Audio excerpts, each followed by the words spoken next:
स्थानीय पवन जो है किसे कहते हैं? जैसा कि इसके नाम से विदित होता है, किसी स्थान विशेष पर चलने वाली पवन। अब देखिए, अगर आपसे ये पूछ लिया जाए भी स्थानीय पवन जो है इसकी जो उत्पत्ति है वो किन कारणों से होती है, तो आपका आंसर ये रहेगा कि तापमान और वायुदाब में क्या होती है? भिन्नता। जब इन दोनों में क्या पाया जाता है? अंतर किसी भी स्थान में, तब स्थानीय पवन की क्या होती है? उत्पत्ति होती है। तो सबसे पहले आपको ये बात याद रखनी है। क्या याद रखना है? किसी भी स्थान विशेष पर चलने वाली जो पवन है उसे हम स्थानीय पवन के नाम से जानते हैं। इसकी जो उत्पत्ति होती है तापमान और वायुदाब में अंतर के कारण होती है। आगे बात समझ में? अब देखिए, इसकी अगर हम बात करें प्रभाव क्षेत्र की, इसका प्रभाव क्षेत्र जो होता है एक सीमित क्षेत्र के अंदर होता है, ठीक है, क्योंकि हम जानते हैं कि हर क्षेत्र का तापमान और वायुदाब क्या होता है? अलग अलग होता है। अलग अलग होने की वजह से इन पवनों की उत्पत्ति होती है और इनका प्रभाव जो है वो सीमित क्षेत्र में बना रहता है। इतनी बात भी आपको याद रखनी है। तो कैसे परिभाषित करेंगे हम स्थानीय पवन को? किसी स्थान विशेष पर चलने वाली पवन स्थानीय पवन के नाम से जानी जाती है। और सबसे अहम जो हमें याद रखना है इसके अंदर, वो इसकी उत्पत्ति का कारण याद रखना है। क्या याद रखना है? तापमान और वायुदाब में अंतर, यानी कि इनमें जब भिन्नता होगी तभी किसकी उत्पत्ति होगी? स्थानीय पवन की उत्पत्ति होगी। और आपको यह भी बात याद रखनी है कि इसका प्रभाव क्षेत्र जो होता है वो सीमित ही होता है। अब देखिए, अगर हम बात करें सीमित का मतलब क्या हो गया? अगर हम बात करें भारत और पाकिस्तान में लू चलती है ना, ये यहाँ की स्थानीय पवन होगी। तो कहने का मतलब है कि वर्ल्ड के अलग अलग हिस्सों में जो पवनें चलती है, जैसे चिनूक की बात करें, कहाँ चलती है? कनाडा और यूएसए के अंदर चलती है, वो उसका एरिया हो गया। तो अलग अलग देशों में इनके नाम जो है वो अलग अलग हैं। अब देखिए, स्थानीय पवन जो होती है ना, ये भी दो प्रकार की होती है। कितने प्रकार की होती है? दो प्रकार की। कौन कौन से? एक तो होती है ठंडी और एक क्या होती है? गर्म। तो स्थानीय पवन कितने प्रकार की होगी? दो प्रकार की। आगे बात समझ में इतनी? चलो, यहां तक आपको समझ में आ गया होगा। इतनी बात मैंने आपको पिछले वीडियो के अंदर भी बताई थी, ठीक है। अब देखिए, अगर हम बात करें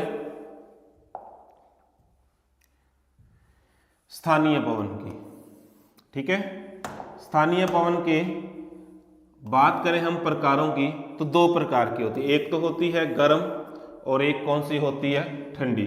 पिछले वीडियो के अंदर हमने बात की थी किसकी? गर्म पवनों के बारे में। मैंने आपको बताया था कि स्थानीय पवनें जो होती है वो दो प्रकार की होती है। एक तो होती है गर्म, एक होती है ठंडी। गर्म स्थानीय पवनों की चर्चा हमने मानचित्रों के माध्यम से की थी पिछले वीडियो के अंदर। अगर आपने वो वीडियो नहीं देखा है तो उस वीडियो को आप देख लें।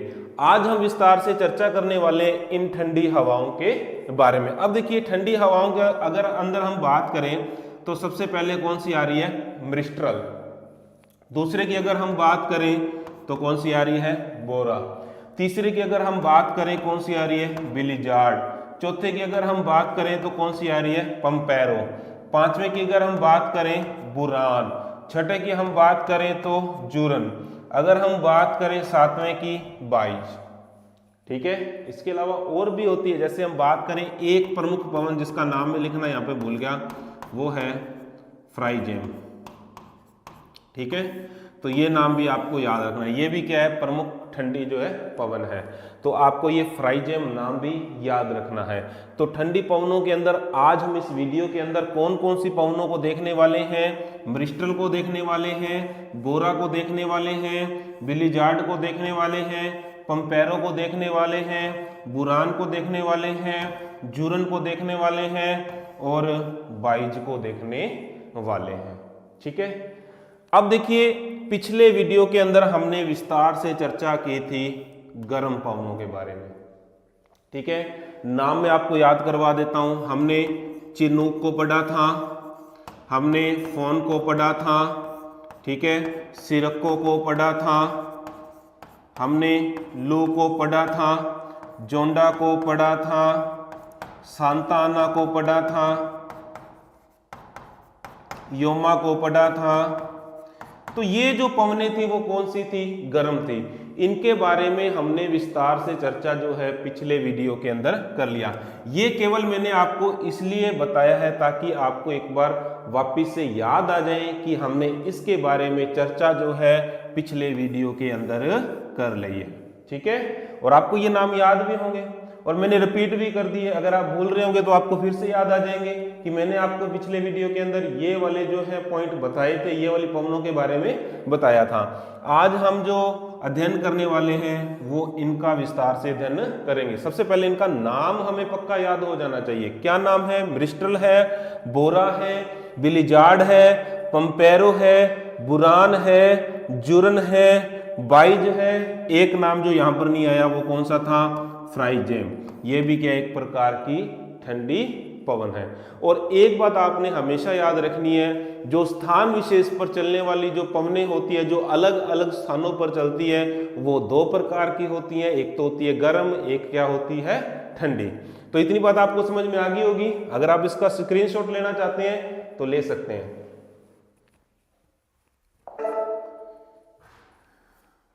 अब देखिए नेक्स्ट, और पहले नंबर पर हम करने जा रहे हैं किसको? बिलिजार्ड को। ठीक है, अब देखिए भी हम पवनों को मानचित्रों के माध्यम से हम अच्छे तरीके से कर रहे हैं। ठीक है, तो मानचित्र के बारे में आपको कुछ नॉर्मल जानकारी होनी चाहिए। तो सबसे पहले मैं आपको बता देता हूं, बिलिजार्ड जो है एक प्रकार से ध्रुवीय पवन है। कौन सी पवन है? ध्रुवीय पवन। अब देखिए ध्रुवों पर हमेशा क्या जमी रहती है? बर्फ। अब सिंपल सी बात है, जब बर्फ वाले एरिया से हवा आएगी तो वो कैसी होगी? ठंडी। कैसी होगी? ठंडी। तो आज हम कौन सी पवनें करने जा रहे हैं? ठंडी पवनें। ठीक है, ठंडी पवनों में सबसे पहले कौन सी आ रही है? बिलिजार्ड। तो ये क्या है? ध्रुवीय पवन है। कौन सी पवन है? ध्रुवीय पवन, ध्रुवों से आ रही है। ठीक है, तो सिंपल सी बात है, कैसी होगी? ठंडी। अब देखिए इसका जो एरिया है, देखिए ये तो है एशिया महाद्वीप। अगर हम एशिया की बात करें, एशिया महाद्वीप, ठीक है, और ये क्या है? उत्तरी अमेरिका। कौन सा महाद्वीप हो गया? उत्तरी अमेरिका।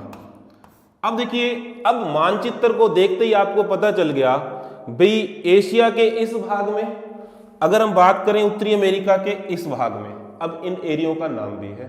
ठीक है, अगर हम इसकी बात करें तो ये वाला जो एरिया है वो है साइबेरिया का। ठीक है, कौन सा एरिया है? साइबेरिया का। तो आपको ये याद रखना है कि एशिया में जो साइबेरिया का जो क्षेत्र है, जहां पर ये एरो शो कर रहे हैं, वहां पर कौन सी पवन चलती है?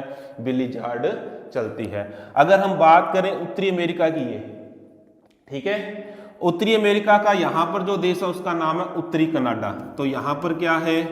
उत्तरी कनाडा। तो इस पवन का जो एरिया है वो कौन सा है? उत्तरी कनाडा। कहां से आती है ये? ध्रुवों से आती है। यहां पर क्या है? North pole. ठीक है, यहां पर क्या है? South pole. तो हम जो बात कर रहे थे बिलिजार्ड के बारे में, कहां से आ रही है वो? नॉर्थ पोल से। यानी कि एक प्रकार की ध्रुवीय पवन है जो क्या है? साइबेरिया, और कहां पर चलती है? उत्तरी कनाडा में चलती है। आगे बात समझ में? अगर मैं इसको इस प्रकार से बोल दूं, उत्तरी एशिया, यूरेशिया का जो क्षेत्र है ये, ठीक है, अगर मैं इसको बोल दूं उत्तरी अमेरिका, तो उत्तरी अमेरिका कॉन्टिनेंट्स पूरा हो गया, लेकिन उत्तरी अमेरिका के बिल्कुल उत्तर में जो देश है कनाडा है। ठीक है, तो कनाडा के अंदर ये पवन जो है चलती है। तो यानी कि उत्तरी कनाडा और साइबेरिया का जो क्षेत्र है वहां पर जो पवन चलती है उसको हम किस नाम से जानते हैं? बिलिजार्ड के नाम से जानते हैं। तो बिलिजार्ड के बारे में क्या याद रखना है? एक प्रकार की ध्रुवीय पवन है, ठंडी शुष्क पवन होती है, जो कहां पर चलती है? साइबेरिया में और उत्तरी कनाडा में चलती है। ठीक है, स्क्रीनशॉट अगर आप लेना चाहते हैं तो ले सकते हैं इसका। जहां तक मुझे उम्मीद आपको समझ में आया होगा। देखिए, अगर आप ज्योग्राफी के विद्यार्थी हैं तो नक्शों के बारे में आपको जानकारी होनी चाहिए। एक अच्छी एटलस आपके पास होनी चाहिए और उस एटलस को आप निरंतर पढ़िए। ठीक है, जब आप एटलस को निरंतर पढ़ेंगे तो आपको हर क्षेत्र के बारे में जानकारी हो जाएगी कि कौन सा क्षेत्र कहाँ का है, उत्तरी अमेरिका कहाँ पर है, दक्षिण अमेरिका कहाँ पर है, अफ्रीका कहाँ पर है, ऑस्ट्रेलिया कहाँ पर है, देश की लोकेशन भी आपको पता चलती है। उसके अलावा अगर हम बात करें पर्वत पठार मैदानों की, अगर हम फिजिकल मैप पढ़ते हैं तो उसके बारे में हमें पता चलता है आल्प्स कहाँ पर है, ठीक है, रॉकीज कहाँ पर है, एंडीज कहाँ पर है, हिमालय पर्वत कहाँ पर है। तो इसके बारे में अगर हम जानकारी प्राप्त करना चाहते हैं तो एक अच्छी एटलस हमारे पास होनी बहुत ही जरूरी है। और हम बीए लेवल के विद्यार्थी हैं, ठीक है, तो एटलस हमारे लिए क्या हो जाती है, जरूरी, ठीक है। तो इसलिए आप एटलस को जरूर पढ़ें आप।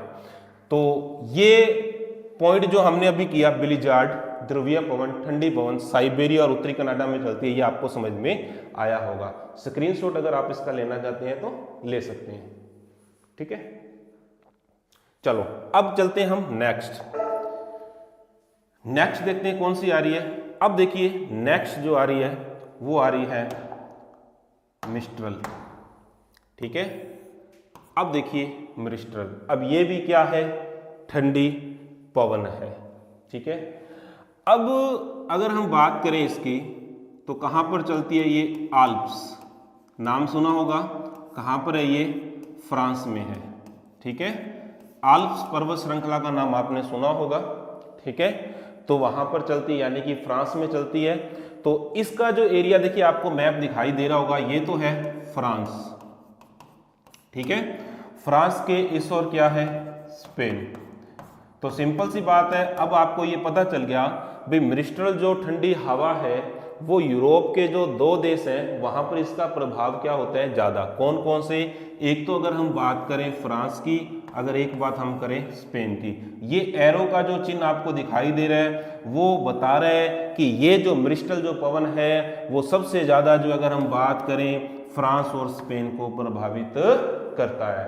तो मिस्ट्रल भी क्या है, एक प्रकार की ठंडी पवन, ठीक है। तो इसके बारे में आपको याद रखना है भी क्या मिस्ट्रल जो है वो जो सबसे ज्यादा प्रभावित करती है ठंडी हवा है, कहाँ चलती है, यूरोप में चलती है, क्योंकि इन दोनों की लोकेशन जो है यूरोप कॉन्टिनेंट्स के अंदर है। और ये ज्यादा प्रभावित किसको करती है, फ्रांस और स्पेन को ज्यादा प्रभावित करती है, ठीक है। नेक्स्ट चलते हैं।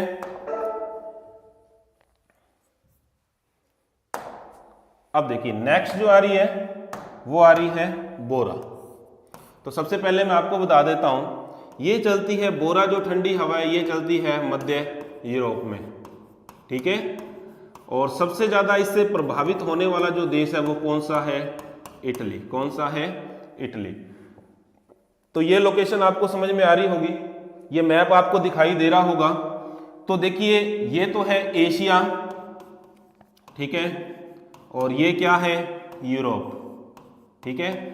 तो इस पवन का जो एरिया है, मैं यहाँ पर इसको एक बार वापस से थोड़ा हाईलाइट कर देता हूँ ताकि जो है आपको ये मैप जो है अच्छे तरीके से समझ में आ जाए। तो यूरोप की हम बात कर रहे हैं, ठीक है। तो यूरोप के बारे में हम अध्ययन करने जा रहे हैं। कौन कौन से देशों के बारे में हमने अभी देखा था जहाँ पर पवन चल रही थी। तो कुछ लोकेशन जो शो नहीं हो रही है यहाँ पर, तो मैं उसका मैप बना रहा हूँ ताकि वो जो है आपको पता चल जाए। पहली बात, ये आपको पूरा दिखाई दे रहा होगा ये, ठीक है। अब देखिए हमें तो केवल इतने ही मैप की जरूरत है, ठीक है। अब देखिए यहाँ पर एक देश है यूरोप के अंदर जिसका नाम क्या है, इटली, ये वाला। अब इसका जो एरिया है वो क्या है, मध्य यूरोप। तो यहाँ पर इस प्रकार की जो है पवन चलती है और सबसे ज़्यादा प्रभाव जो है इसका देखने को कहाँ मिलता है, इस इटली के अंदर देखने को मिलता है। आगे बात समझ में। तो अगर हम बात करें बोरा की, तो ये जो पवन है कहाँ चलती है, मध्य यूरोप में। तो ये यूरोप का एरिया है, यहाँ से डिवाइडेशन हो जाता है, उधर वाला एशिया, इधर वाला यूरोप, और ये मध्य यूरोप के अंदर आता है। और यहाँ पर ये पवन चलती है कौन सी, बोरा, और विशेषकर प्रभाव इसका कहाँ पर होता है, इटली के अंदर। ये वाला जो देश है वो कौन सा है, इटली है। आगे बात समझ में। अब आपको पता चल गया यूरोप, मध्य यूरोप के अंदर चलती है कौन सी पवन, बोरा, और इसका विशेषकर ज्यादा प्रभाव कहाँ होता है, इटली में। कहाँ पर होता है, इटली में, ठीक है, ये बात भी आपको समझ में आ गई होगी। चलो नेक्स्ट चलते हैं, कौन सी पवन आ रही है देखते हैं हम उसको। अब देखिए नेक्स्ट जो आ रही है वो आ रही है पम्पेरो। ठीक है, तो सबसे पहले मैं आपको बता दूं, दक्षिणी अमेरिका का नाम आपने सुना होगा। ठीक है, दक्षिणी अमेरिका, इसके अंदर दो देश हैं, कौन कौन से? एक तो अर्जेंटीना और एक है उरुग्वे। तो यहाँ पर चलने वाली जो ठंडी हवा है, ठीक है, वो क्या कहलाती है? पम्पेरो। तो अब देखिए ये मैप अब आपको दिखाई देगा, पहले आपको दिखाई नहीं दे रहा था। ठीक है, अब आपको जो है ये मैप जो है दिखाई देगा ये। तो ये दक्षिणी अमेरिका का जो मैप है जिसको मैं बना रहा हूँ, तो ये जो है दक्षिणी अमेरिका है। कौन सा है ये? दक्षिण अमेरिका महाद्वीप। ठीक है, साउथ अमेरिका कॉन्टिनेंट्स के नाम से जानते हैं इसको हम। इसके अंदर देखिए दो देश हैं। ठीक है, एक तो ये रहा इस प्रकार से जिसकी लोकेशन है, ठीक है, और एक ये रहा। अब देखिए ये वाला तो है अर्जेंटीना और ये वाला कौन सा है? उरुग्वे। ठीक है, और यहां पर एक ठंडी पवन चलती है इस देश में और इस देश में। ठीक है, जहां पर मैंने एरो लगाए हैं यहां पर एक ठंडी हवा चलती है जिसको हम क्या बोलते हैं? पम्पेरो। तो पम्पेरो जो ठंडी हवा है वो दो देशों में चलती है, अर्जेंटीना और उरुग्वे के अंदर। तो आपने क्या याद रखना है? दक्षिणी अमेरिका महाद्वीप, दक्षिण अमेरिका महाद्वीप के अंदर दो देश, एक नंबर पर अर्जेंटीना, दूसरे की अगर हम बात करें तो उरुग्वे। तो इन दो देशों के अंदर जो हवा चलती है उसको हम क्या बोलते हैं? पम्पेरो। तो ये जो नक्शा मैंने बनाया है वो किसका था? दक्षिणी अमेरिका। दक्षिणी अमेरिका के अंदर दो देश, अर्जेंटीना और उरुग्वे। यहां पर जो ठंडी हवा चलती है वो कौन सी है? पम्पेरो। कौन सी है? पम्पेरो। तो देखिए अभी तक हमने कौन कौन सी ठंडी हवाओं को देख लिया। बिलीजार्ड को हमने देखा, बोरा को हमने देखा और पम्पेरो को हमने देख लिया। तो अब चलते हैं नेक्स्ट। अगर आप इसका स्क्रीनशॉट लेना चाहते हैं तो ले सकते हैं।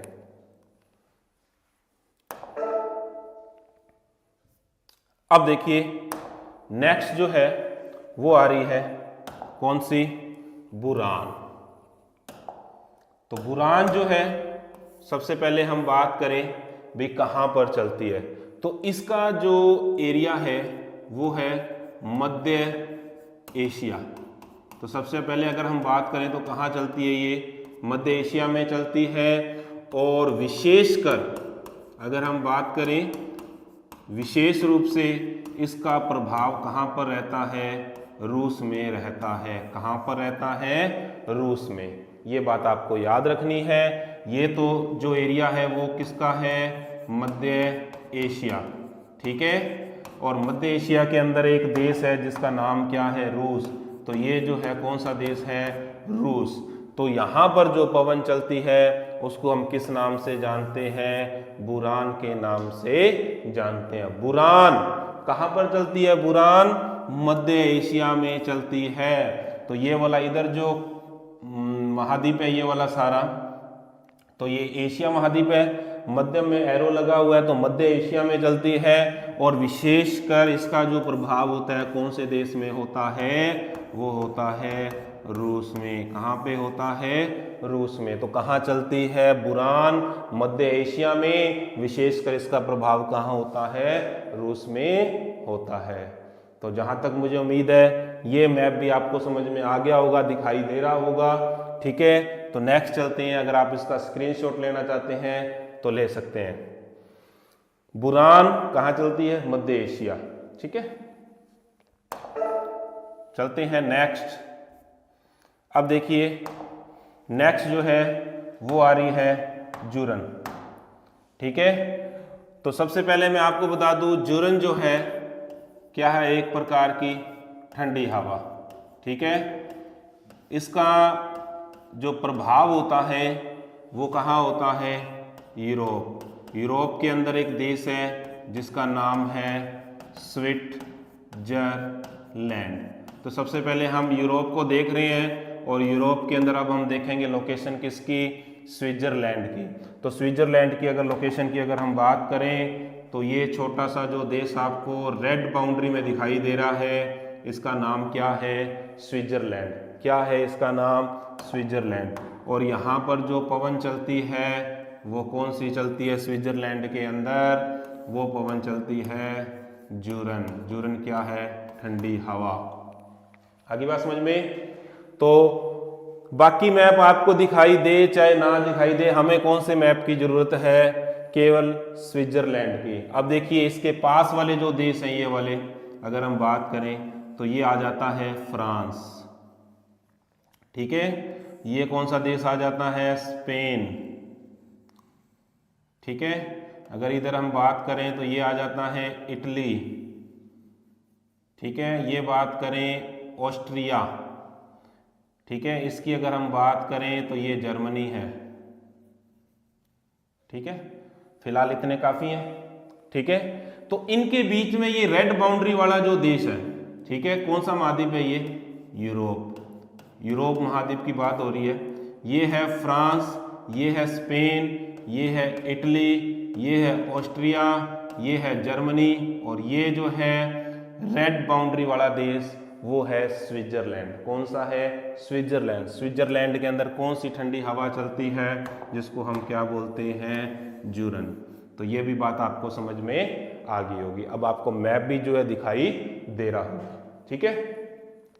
इतनी बात समझ में आई। तो हमने अभी तक बिलिजार्ड को देखा, ब्रिस्टल को देखा, ठीक है, बोरा को देखा, उसके अलावा हमने जूरन को देख लिया, ठीक है। तो बहुत सारी पवनें जो हम मानचित्रों की सहायता से जो है पढ़ रहे हैं, और जहां तक मुझे उम्मीद है आपको समझ में आ रही होगी। तो नेक्स्ट देखते हैं, जूरन के बाद अब आ रही है बाइज। कौन सी पवन आ रही है, बाइज। तो सबसे पहले मैं आपको बता दूं बाइज कहाँ चलती है। ये भी एक प्रकार की क्या है, ठंडी हवा। ये बार बार मैं आपको इसलिए लिख के बता रहा हूं क्योंकि हम जो चर्चा कर रहे हैं कौन सी हवाओं की कर रहे हैं, ठंडी स्थानीय पवनों की कर रहे हैं। इसीलिए मैं बार बार लिखता हूं ताकि आप भूल न जाएं। अब देखिए बाइज जो पवन चलती है, यूरोप के अंदर एक देश है जिसका नाम है फ्रांस। क्या नाम है उसका, फ्रांस। और फ्रांस के कौन से हिस्से में चलती है, दक्षिणी फ्रांस में, यानी कि साउथ फ्रांस के अंदर ये चलती है। तो एरो का जो निशान है देखो, ये जो आपको ग्रीन कलर में जो आपको कंट्री दिखाई दे रही है, ये कौन सी कंट्री है, ये है फ्रांस। कौन सी है ये, फ्रांस, ठीक है। अब देखिए ये जो एरो शो कर रहा है ये आपको दिखाई दे रहा होगा, ये इसका नॉर्थ साइड है, ये इसकी साउथ है, इधर ईस्ट है, इधर क्या है, वेस्ट। तो कहाँ पर चलती है ये, दक्षिणी फ्रांस में। यानी कि दक्षिण फ्रांस में एक ठंडी हवा चलती है जिसको हम किस नाम से जानते हैं, बाइज के नाम से जानते हैं, ठीक है। ये भी आपको याद रखना है। तो ये भी पवन आपको समझ में आ गई होगी। बाइज कौन सी हवा है, ठंडी। कहाँ चलती है, यूरोप के अंदर एक देश है जिसका नाम क्या है, फ्रांस, ठीक है। और फ्रांस के कौन से हिस्से में चलती है, साउथ, यानी कि दक्षिणी फ्रांस के अंदर जो ठंडी हवा चलती है उसको हम किस नाम से जानते हैं, बाइज के नाम से जानते हैं। अगली बात समझ में। मानचित्र आपको दिखाई दे रहा होगा, स्क्रीनशॉट आप इसका ले सकते हैं। और अब हम चलते हैं नेक्स्ट पवन जो आ रही है उस पर। अब देखिए नेक्स्ट जो आ रही है इसका नाम है फ्राइजेम। हिंदी में लिख देता हूं फ्राइजेम, ठीक है, फ्राइजेम। तो सबसे पहले बता दूं कौन से महाद्वीप के अंदर जो देश है जहां पे चलती है ये, हम बात करेंगे दक्षिणी अमेरिका की। दक्षिणी अमेरिका जो है साउथ अमेरिका कॉन्टिनेंट्स, ठीक है। इसके अंदर सबसे बड़ा जो क्षेत्रफल की दृष्टि से देश है जिसका नाम है ब्राजील। तो ब्राजील के अंदर चलने वाली जो ठंडी हवा जो है वो क्या कहलाती है, फ्राइजेम कहलाती है। क्या कहलाती है, फ्राइजेम। तो अब मैं इसकी लोकेशन आपको बता देता हूँ। तो ये जो मैप आपको दिखाई दे रहा है, इसको एक बार फिर से मैं ड्रॉ कर रहा हूं ताकि आपको ये जो अच्छे तरीके से दिखाई दे जाए। ये हो गया दक्षिणी अमेरिका, ठीक है। अब दक्षिणी अमेरिका के अंदर एक देश है, क्षेत्रफल की दृष्टि से सबसे बड़ा जो देश है वो कौन सा है? ब्राजील है, ठीक है। तो ये जो देश है जिसका नाम क्या है? ब्राजील। और ब्राजील के अंदर जो हवा चलती है इसको हम क्या बोलते हैं? फ्राइजेम। और फ्राइजेम क्या है? एक प्रकार की ठंडी हवा है। तो फ्राइजेम के बारे में भी आपको पता चल गया।